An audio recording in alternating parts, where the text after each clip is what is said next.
বিহার বিধানসভার ফলাফলের যে ট্রেন্ডিং সেই ট্রেন্ডিং সামনে আসতেই কিন্তু কলকাতাতে যেটা দেখা যাচ্ছে যে বিজেপির যে কার্যালয় রয়েছে অর্থাৎ মুরলীধর সেন লেন তার সামনের যে রাস্তা অর্থাৎ সেন্ট্রাল এভিনিউয়ের উপরে এই মুহূর্তে বিজেপি কর্মী সমর্থকেরা তারা বিজয় উল্লাসে মেতে উঠেছে, রীতিমতো সেলিব্রেশন চলছে।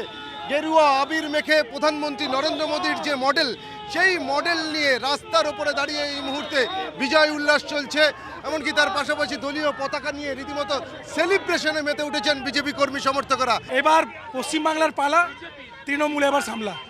এখানে এত কারাপশন, এত দুর্নীতি, এত কিছু হয়েছে বিগত 14 বছরে, সেটার জবাব আগামী 2026 বিধানসভা নির্বাচনে সাধারণ মানুষ এই তৃণমূল সরকারকে দিতে প্রস্তুত।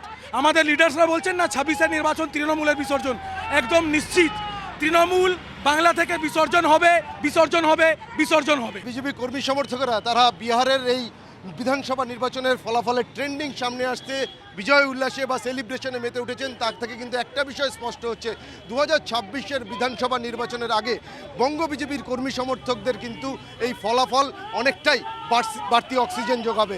ক্যামেরায় মাখন পাত্রের সঙ্গে সুপ্রিয় গুহ, TV9 বাংলা।